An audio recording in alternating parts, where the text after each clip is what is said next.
ಆತ್ಮೀಯ ಶಿಕ್ಷಕ ಸ್ಪರ್ಧಾರ್ಥಿಗಳೇ, ಏನು ಇಂದಿನ ಅಂದರೆ ನಿನ್ನೆಯ ತರಗತಿಯಲ್ಲಿ ಅಥವಾ ಲಾಸ್ಟ್ ಅಪ್ಲೋಡ್ ಮಾಡಿರ್ತಕ್ಕಂಥ ತರಗತಿಯಲ್ಲಿ ಕನ್ನಡ ಸಾಹಿತ್ಯಕ್ಕೆ ಸಂಬಂಧಪಟ್ಟಿರ್ತಕ್ಕಂಥ ಯಾವೆಲ್ಲ ವಿಷಯಗಳು ಬರ್ತಾ ಇದ್ದಾವ, ಅದರ ಬಗ್ಗೆ ನಾವೆಲ್ಲ ಯಾವ ರೀತಿಯಾಗಿ ತಿಳಿದುಕೊಳ್ಬೇಕು, ಏನನ್ನ ಓದಿದ್ರೆ ನಮಗೆ ಏನು ಸ್ಪರ್ಧಾತ್ಮಕ ಪರೀಕ್ಷೆಗಳಲ್ಲಿ ಇನ್ನು ಯಶಸ್ಸನ್ನು ಕಾಣಲಿಕ್ಕೆ ಸಾಧ್ಯ ಅಂತಂದೇಳಿ ಟೋಟಲ್ ಕನ್ನಡ ಸಾಮಾನ್ಯ ಕನ್ನಡಕ್ಕೆ ಸಂಬಂಧಪಟ್ಟಿರ್ತಕ್ಕಂಥ ಏನು ಸಿಲೆಬಸ್ ಏನನ್ನ ಇರ್ತದ ಅದು ಮಾತಾಡ್ತಾ ಹೋಗಿದ್ದೆ. ಅದರ ಒಂದು ಭಾಗವಾಗಿ ಇಂದು ಕ್ಲಾಸ್ 1 ಆಗಿರ್ತದ ಪ್ರಶ್ನೆ ಪತ್ರಿಕೆ ವಿಶ್ಲೇಷಣೆ 1. ಇದು ಸಾಮಾನ್ಯ ಕನ್ನಡಕ್ಕೆ ಸಂಬಂಧಪಟ್ಟಿರ್ತಕ್ಕಂತೆ ಪ್ರಶ್ನೆ ಪತ್ರಿಕೆ ಆಗಿರ್ತದೆ. ಹಾಗಾದ್ರೆ ಪ್ರಶ್ನೆಗಳನ್ನ ಕೇಳ್ತಾ ಇದ್ದೀನಿ. ಐ ಮತ್ತು ಔ ಈ ಕೆಳಗಿನ ಯಾವ ವ್ಯಾಕರಣಕ್ಕೆ ಸಂಬಂಧಿಸಿವೆ? ಐ ಮತ್ತು ಅವು ಈ ಕೆಳಗಿನ ಯಾವ ವ್ಯಾಕರಣಕ್ಕೆ ಸಂಬಂಧಿಸಿವೆ ಅಂತಂದೇಳಿ ಕೇಳ್ತಾ ಇದಾರ. ಇದನ್ನ ಅಲ್ಲಿಗೆ ಕನೆಕ್ಟ್ ಮಾಡ್ತೀನಿ, ವರ್ಣಮಾಲೆಗಳಿಗೆ ಕನೆಕ್ಟ್ ಮಾಡ್ತೀನಿ. ಕ್ಲಿಯರಾ? ಏನು ಮೂಲಾಕ್ಷರಗಳು ಅಂತಂದೇಳಿ ನಾವು ನೋಡ್ತಾ ಇದೀವಿ, ಅಲ್ಲಿಗೆ ಈ ಪ್ರಶ್ನೆ ಯಾವ ರೀತಿ ಕನೆಕ್ಟ್ ಆಗ್ತಾ ಇದೆ, ಯಾವ ರೀತಿಯಾಗಿ ಪ್ರಶ್ನೆ ಬರ್ತಾ ಇದೆ ಅಂತಂದೇಳಿ ಕನೆಕ್ಟ್ ಮಾಡ್ತೀನಿ. ಸ್ವಲ್ಪ ಏನು ಲಕ್ಷ್ಯ ಕೊಟ್ಟು ಏನ್ ಮಾಡ್ಬೇಕಾಗ್ತದ, ಕ್ಲಾಸನ್ನ ನೋಡ್ಬೇಕಾಗ್ತದ ಅಂತ ಎಂಬ ಮಾತನ್ನು ಹೇಳ್ತಾ, ಐ ಮತ್ತು ಅವು ಈ ಕೆಳಗಿನ ಯಾವ ವ್ಯಾಕರಣಕ್ಕೆ ಸಂಬಂಧಿಸಿದಂತೆ ಪ್ರಶ್ನೆ ಮಾಡಿದಾನ. ಆಯ್ಕೆ 1 ದೀರ್ಘಾಕ್ಷರಗಳು,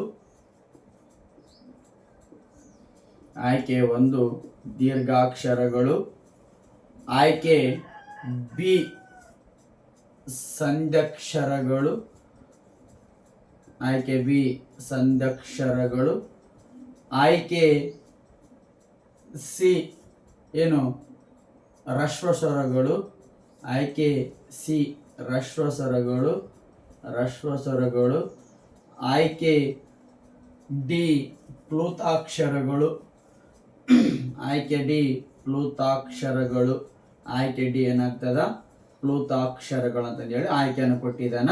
ಮತ್ತೆ ನೆಕ್ಸ್ಟ್ ಆಯ್ಕೆಗಳನ್ನು ಕೊಡ್ತಾ ಇದ್ದೀನಿ. ಇಲ್ಲಿಗೆ ಸ್ಟಾಪ್ ಮಾಡಂಗಿಲ್ರಿ. ಇನ್ಮೇಲೆ ನೀವೇಂದ್ರೆ ಬೇಸಿಕ್ ಕನ್ನಡ ಅಥವಾ ಸಾಮಾನ್ಯ ಕನ್ನಡ ಪರೀಕ್ಷಾ ಪತ್ರಿಕೆಯಲ್ಲಿ ನೀವು ನೋಡಿರ್ತೀರಿ ಇತ್ತೀಚಿನ ಪ್ರಶ್ನೆಗಳನ್ನ. ಇಲ್ಲಿಗೆ ಸ್ಟಾಪ್ ಆಗಿರಂಗಿಲ್ಲ. ಮತ್ತೆ ಇಲ್ಲಿ ಆಯ್ಕೆ ಎ ಅಂತ ಕೊಟ್ಟಿರ್ತಾನ. ಎ ಸರಿಯಾಗಿದೆ, ಎ ಸರಿ, ಬಿ ತಪ್ಪು, ಎ ಸರಿ, ಬಿ ತಪ್ಪು, ಸಿ ಸರಿ, ಡಿ ತಪ್ಪು.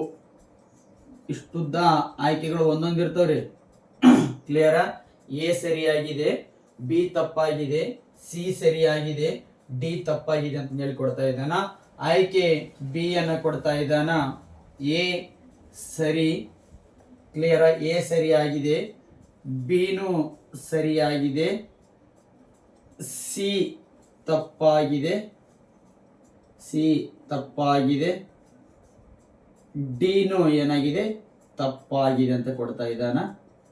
ತಪ್ಪಾಗಿದೆ ಅಂದ್ರ ಐ ಮತ್ತು ಅವುಗಳಿಗೆ ಸಂಬಂಧಪಟ್ಟಿರ್ತಕ್ಕಂತೆ ಈ ಕೆಳಗಿನ ಯಾವುಗಳು ಸರಿಯಾಗಿವೆ ಅಂತ ಹೇಳಿ ಪ್ರಶ್ನೆ. ಅದು ಸಿ ಎ ಸರಿ, ಬಿ ತಪ್ಪು, ಸಿ ತಪ್ಪು, ಡಿ ತಪ್ಪು ಕೊಡ್ತಾ ಇದ್ದಾನೆ. ಅದೇ ರೀತಿಯಾಗಿ ಆಯ್ಕೆ ಡಿ ಕೊಡ್ತಾ ಇದ್ದಾನ. ಡಿ ಏನಂತ ಕೊಡ್ತಾ ಇದ್ದಾನ? ಎ ತಪ್ಪು, ಎ ತಪ್ಪು, ಬಿ ಸರಿ, ಬಿ ಸರಿ, ಸಿ ತಪ್ಪು, ಡಿ ತಪ್ಪು. ಇಲ್ಲಿ ಆಯ್ಕೆಗಳನ್ನ ಹಾಕ್ಬೇಕಾಗ್ತದ. ಇನ್ನು ಈ ಪ್ರಶ್ನೆ ಪತ್ರಿಕೆಯೊಂದಿಗೆ ವಿಷಯವನ್ನು ಕನೆಕ್ಟ್ ಮಾಡ್ತೀನಿ, ಹಾಗಾಗಿ ಪ್ರಶ್ನೆಯನ್ನು ಬರೆಸಿದ್ದೀನಿ. ಪ್ರಶ್ನೆ ಕಂಪಲ್ಸರಿಯಾಗಿ ಬರ್ಕೊಳ್ಬೇಕ. ಕ್ಲಿಯರಾ?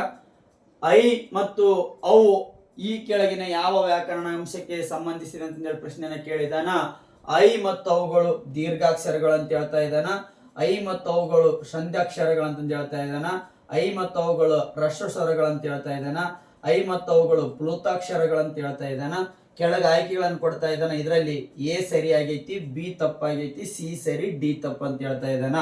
ಬಿ ಕೊಡ್ತಾ ಇದ್ದಾನ ಎ ಸರಿ, ಬಿ ಸರಿ, ಸಿ ತಪ್ಪು, ಡಿ ತಪ್ಪು ಅಂತ ಹೇಳಿ ಕೊಡ್ತಾ ಇದ್ದಾನ. ಮತ್ತೆ ಸಿ ಆನ್ಸರ್ ಅನ್ನು ಕೊಡ್ತಾ ಇದ್ದಾನೆ, ಎ ಸರಿ, ಬಿ ತಪ್ಪು, ಸಿ ತಪ್ಪು, ಡಿ ತಪ್ಪು ಅಂತ ಹೇಳಿ ಕೊಡ್ತಾ ಇದ್ದಾನ. ಆಯ್ಕೆ ಡಿ ಕೊಡ್ತಾ ಇದ್ದಾನ, ಎ ತಪ್ಪು, ಬಿ ಸರಿ, ಸಿ ತಪ್ಪು, ಡಿ ತಪ್ಪು ಅಂತ ಹೇಳಿ ಕೊಡ್ತಾ ಇದ್ದಾನ. ನೋಡ್ರಿ ಏನ್ ಆನ್ಸರ್ ಅನ್ನ ಹಾಕ್ತೀರಿ. ಆನ್ಸರಿಗಾಗಿ ವೇಟ್ ಮಾಡ್ತಾ ಇದ್ದೀನಿ. ನೀವೇ ಅಲ್ಲಿ ಫೈಂಡ್ ಔಟ್ ಮಾಡ್ಕೊಂಡಿರ್ಬೇಕು ಆನ್ಸರ್ ಯಾವ್ದು ಸರಿ ಆಗ್ತದೆ ಅಂತ ಹೇಳಿ. ನಾನು ನಿನ್ನೆ ಏನು ಇಂಟ್ರಡಕ್ಷನ್ ಕ್ಲಾಸ್ ಅಲ್ಲಿ ಹೇಳ್ಬೇಕಾದ ಸಂದರ್ಭದಲ್ಲಿ ಐ ಮತ್ತು ಅವು ಒಂದ್ ವಿಷಯ ಗೊತ್ತಿರ್ತದ, ಇನ್ನೊಂದು ವಿಷಯ ಗೊತ್ತಿರಂಗಿಲ್ಲ, ಅದ್ರ ಮೇಲೆನೆ ಪ್ರಶ್ನೆ ಮಾಡ್ತಾರೆ. ಕ್ಲಿಯರಾ?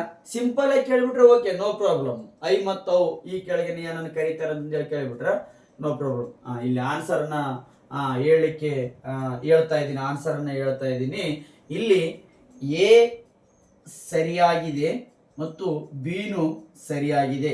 ಇಲ್ಲಿ ಯಾವ ಆಯ್ಕೆಗಳಿದಾವೆ ನೋಡ್ರಿ ಅದರಲ್ಲಿ ಎ ಸರಿಯಾಗಿದೆ, ಎ ಸರಿಯಾಗಿದೆ, ಬಿನು ಸರಿಯಾಗಿದೆ, ಸಿ ತಪ್ಪಾಗಿದೆ, ಡಿ ತಪ್ಪಾಗಿದೆ. ಅಂದರೆ ಸಿನು ತಪ್ಪೈತಿ, ಡಿನು ತಪ್ಪೈತಿ. ಯಾಕಂದ್ರೆ ಐ ಮತ್ತು ಅವು ಹ್ರಸ್ವ ಸ್ವರಗಳಲ್ಲ, 1 ಪಾಯಿಂಟ್. ಐ ಮತ್ತು ಅವು ಪ್ಲೂತಾಕ್ಷರಗಳಲ್ಲ, 2 ಪಾಯಿಂಟ್. ಸರ್ ಐ ಮತ್ತು ಅವನ್ನು ನಾವು ಇಷ್ಟು ದಿನ ಸಂಧಾಕ್ಷರಗಳಂತ ಅಷ್ಟ ನೋಡ್ಕೊಂಡಿದ್ವಲ್ರಿ ಅಂತೇಳಿ ನಿಮ್ಗೆ ಕನ್ಫ್ಯೂಸ್ ಆಗ್ತದ? ಕನ್ಫ್ಯೂಸ್ ಬೇಡ. ಐ ಮತ್ತು ಅವು ಮೂಲ ದೀರ್ಘಾಕ್ಷರಗಳು. ಕ್ಲಿಯರ್? ಐ ಮತ್ತು ಅವು ಮೂಲ ದೀರ್ಘಾಕ್ಷರಗಳು, ಅದಾದ ನಂತರದಲ್ಲಿ ಸಂಧ್ಯಾಕ್ಷರಗಳು. ಸೊ 2 ಉತ್ತರಗಳು ಏನಾಗ್ತಾವ, ಸರಿಯಾಗಿರ್ತಾವ. ಸೊ ಹಾಗಾಗಿ ಆಯ್ಕೆ ಬಿ ಏನಾಗಿರ್ತದ, ಸರಿಯಾಗಿರ್ತದೆ. ಎಷ್ಟೋ ಜನರು ಅಲ್ಲಿ ಸಂಧ್ಯಾಕ್ಷರಗಳು ಅಂತಂದೇಳಿ ಅಷ್ಟ ನೋಡ್ಕೊಂಡಿರ್ತಾರ, ದೀರ್ಘಾಕ್ಷರಗಳ ಬಗ್ಗೆ ಏನಾಗಿರಂಗಿಲ್ಲ, ಕಾನ್ಸೆಪ್ಟ್ ಗೊತ್ತಿರಂಗಿಲ್ಲ. ಏನು ಇರುಳು ಕಂಡ ಬಾವಿಗೆ ಅಗಲು ಬಿದ್ದಂತೆ ಎಂಬ ಮಾತಿನಂತೆ ಸಂಧ್ಯಾಕ್ಷರಗಳಂತ ಅಷ್ಟ ಕಾನ್ಸೆಪ್ಟ್ ಇರ್ತೈತಿ. ಬಿ ಎಲ್ಲಿ ಸರಿ ಐತಿ ಅಲ್ಲಿ ನೋಡ್ಕೊಂಡ್ ಕುಂತ್ಬಿಡ್ತಾರೆ. ಇಲ್ಲಿ ಬಿ ಸರಿ ಐತಿ, ಎ ತಪ್ಪೈತಿ, ಸಿ ತಪ್ಪೈತಿ, ಡಿ ತಪ್ಪೈತಿ, ಆನ್ಸರ್ ಡಿ ಹಾಕ್ಬಿಟ್ಟಿರ್ತಾರ. ಸೊ ಫಸ್ಟ್ ದೀರ್ಘಾಕ್ಷರಗಳನ್ನು ಓದವು, ಸಂಧ್ಯಾಕ್ಷರಗಳನ್ನು ಓದು. ಅದಾದ ನಂತರದಲ್ಲಿ ಮತ್ತೇನ್ ಪ್ರಶ್ನೆ ಕೇಳ್ತಾನ್ರಿ ಸರ? 2ನೇ ಪ್ರಶ್ನೆ, ಲೇ ತಮ್ಮ, ಲೇ ತಮ್ಮ. ಇದು ಈ ಕೆಳಗಿನ ಯಾವ ವ್ಯಾಕರಣಾಂಶಕ್ಕೆ ಉದಾಹರಣೆ ಆಗಿದೆ ಅಂತ ಹೇಳಿ ಪ್ರಶ್ನೆ ಕೇಳ್ತಾ ಇದ್ದಾನ. ಲೇ ತಮ್ಮ ಏನು ಅಡಿಗೇರಿ ಎಳೆದಿರ್ತಕ್ಕಂಥ ಪದ, ಅಡಿಗೇರಿ ಎಳೆದಿರ್ತಕ್ಕಂಥ ಪದ ಈ ಕೆಳಗಿನ ಯಾವ ವ್ಯಾಕರಣಾಂಶಕ್ಕೆ ಉದಾಹರಣೆ ಆಗಿದೆ ಅಂತ ಕೊಡ್ತಾ ಇದ್ದಾನ. ಡೈರೆಕ್ಟ್ ಆಗಿ ಆನ್ಸರ್ ಅನ್ನ ಕೊಟ್ಬಿಡ್ತೀನಿ. ಇದು ಪ್ಲೂತಾಕ್ಷರ. ಏನಾಗಿರ್ತದ್ರಿ? ಇದು ಪ್ಲೂತಾಕ್ಷರ ಆಗಿರ್ತದ. ಅದಾದ ನಂತರದಲ್ಲಿ ಸರ್ ಮತ್ತೆ ನೆಕ್ಸ್ಟ್ ಏನ್ ಪ್ರಶ್ನೆಯನ್ನು ಕೇಳ್ತಾನ್ರಿ ಅಂತ ಹೇಳಿ ಬಂದಂತ ಸಂದರ್ಭದಲ್ಲಿ ನೆಕ್ಸ್ಟ್ ಯಾವ ಟೈಪ್ ಪ್ರಶ್ನೆಗಳನ್ನ ಕೇಳ್ತಾ ಇದ್ದಾನೆ ಅಂತಂದ್ರೆ, ಸ್ವರಗಳಲ್ಲಿ ಎಷ್ಟು ಪ್ರಕಾರಗಳು, ಸ್ವರಗಳಲ್ಲಿ ಎಷ್ಟು ಪ್ರಕಾರಗಳು, ಸ್ವರಗಳಲ್ಲಿ ಎಷ್ಟು ಪ್ರಕಾರಗಳು, ಸ್ವರಗಳಲ್ಲಿ ಎಷ್ಟು ಪ್ರಕಾರಗಳು ಅಂತಂದೇಳಿ ಏನ್ ಮಾಡ್ತಾ ಇದ್ದಾನ, ಪ್ರಶ್ನೆಗಳನ್ನ ಕೇಳ್ತಾ ಇದ್ದಾನ. ಏನು ಸ್ವರಗಳಲ್ಲಿ ಆಯ್ಕೆ ಎ ಕೊಡ್ತಾ ಇದ್ದಾನ 3 ಪ್ರಕಾರಗಳು, ಆಯ್ಕೆ ಬಿ ಕೊಡ್ತಾ ಇದ್ದಾನ 4 ಪ್ರಕಾರಗಳು, ಆಯ್ಕೆ ಸಿ ಕೊಡ್ತಾ ಇದ್ದಾನ 2 ಪ್ರಕಾರಗಳು, ಆಯ್ಕೆ ಡಿ ಕೊಡ್ತಾ ಇದ್ದಾನ 1 ಪ್ರಕಾರಗಳು. ಸ್ವರಗಳಲ್ಲಿ ಎಷ್ಟು ಪ್ರಕಾರಗಳು ಅಂತ ಹೇಳಿ ಪ್ರಶ್ನೆಯನ್ನ ಮಾಡಿದಾನ. ಸ್ವರಗಳಲ್ಲಿ ನೀವೇನಂತ ಹಾಕ್ಬೇಕಂದ್ರೆ ಆನ್ಸರ್ 2 ಪ್ರಕಾರಗಳಂತ ಹಾಕ್ಬೇಕ. ಆದರೆ ಉಚ್ಚಾರಣೆಯ ದೃಷ್ಟಿಯಿಂದ ಸ್ವರಗಳಲ್ಲಿ ನಾವೇನ್ ಮಾಡ್ತಾ ಇದೀವಿ ಅಂದ್ರ 3 ಪ್ರಕಾರಗಳಾಗಿ ನಾವೇನ್ ಮಾಡ್ತಾ ಇದೀವಿ, ನೋಡ್ತಾ ಇದೀವಿ. ಅವು ಯಾವ ಅಂತಂದೇಳಿ ಇಲ್ಲಿ ಹೇಳ್ಕೊಡ್ತೀವಿ. ಸೊ ಈ ಟೈಪ್ ಏನಾಗ್ತಾ ಇದಾವ, ಪ್ರಶ್ನೆ ಪತ್ರಿಕೆಯಲ್ಲಿ ಪ್ರಶ್ನೆಗಳು ಬರ್ತಾ ಇದಾವ.